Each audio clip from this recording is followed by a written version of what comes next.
You're watching Access Minnesota. Here's Jim Dubois. And now, more of our conversation with the Bell Museum's Adult Programs Coordinator, Leah Peterson. What do you think art brings to science, or vice versa? I kind of think of them as two dialects of the same language. Essentially, the meat of both art and science is the same. They are ways of observing and understanding phenomenon, or phenomena. And the phenomena doesn't change. It's the same phenomena. It's occurring. People have different points of view about why or how something has happened, but they need different languages to describe it. And so for me, science is very much about observing phenomena and describing it according to one set of language rules, if you will, one set of conceptual rules. And art is a way of talking about it in a different language. It seems to me that science can be a more rarefied language a lot of the time for people. It's harder to access. It has a jargon that you must learn. You can't learn all of it, so you could learn some of it about something and not have any clue about something else. Whereas art, because it can speak on a variety of different levels, it can appeal to you visually or through audio. But it's a way to translate. Art can be a way to translate something that's otherwise hard to access by more people. How are the resident artists chosen? This, I should definitely say, this is a first time around for us doing this particular program. In the past, we've invited artists in through relationships with the museum, and this time we put out a call for artists. We used a lot of social media to do so.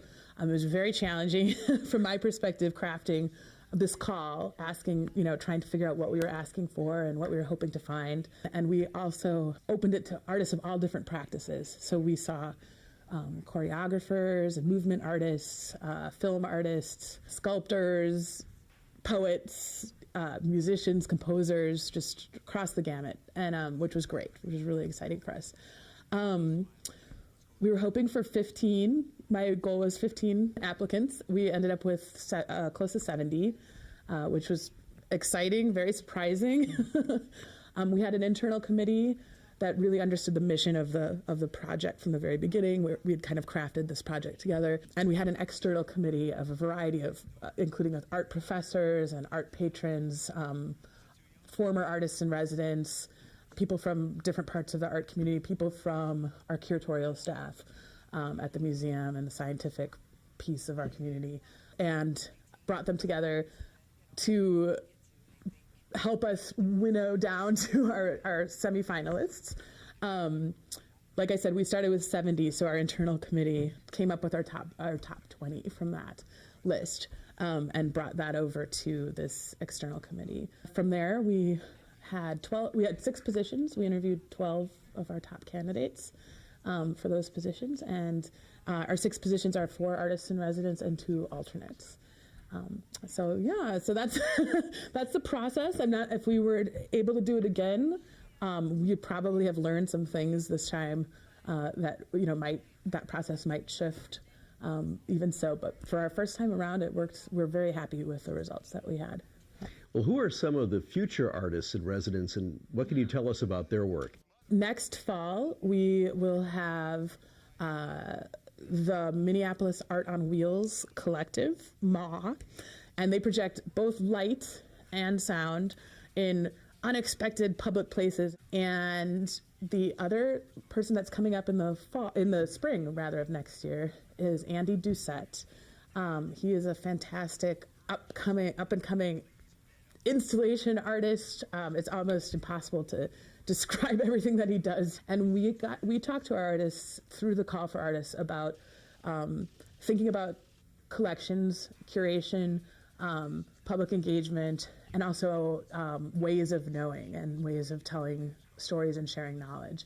And those were sort of the categories, sort of broad themes that we tried to put out there through our call in order to help attract people who might really want to engage with those themes. Are there any other upcoming programs at the Bell that adults should be excited about? The artist residency program, again, will continue through next year. And in conjunction with the artist in residency program next fall and next spring, we will continue our Bell Social program, which is a one-night celebration. On Saturday, April 27th, we had a party here celebrating our current artists in residence, and they presented their work, premiered some of the stuff that they've been doing with their residency. We had a great musical performance by local musician Chastity Brown, and scientific presentation from our curator of vascular plants, George Weibland, talking about stories from the field in Papua New Guinea, where he does a lot of his research. We're hoping to expand the Bell Social and have more of them over the next couple of years in conjunction with the Artist Research Project. We had a wonderful Valentine's event here at the Bell this year.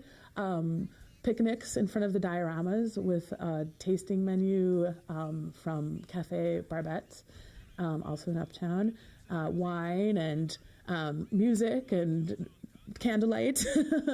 And I'm planning to put together a Halloween event this year for the first time in a while. I understand we used to do them. They've been in demand, but we haven't had one in a couple of years, and I'd like to put one together on extinction and sort of a Day of the Dead for some of the animals that are gone or going, and really play with that theme. We have a sustainability film series every spring for the last 3 years, in which we've curated a series of films around environmental themes and really opened that up to university students, but we have a great attendance now from members of the larger community as well, particularly adults. Leah Peterson is the Adult Programs Coordinator for the Bell Museum of Natural History at the University of Minnesota. Leah, thanks so much for joining us on Access Minnesota. Thank you for having me. It was a pleasure to talk with you. Access Minnesota will return after these messages.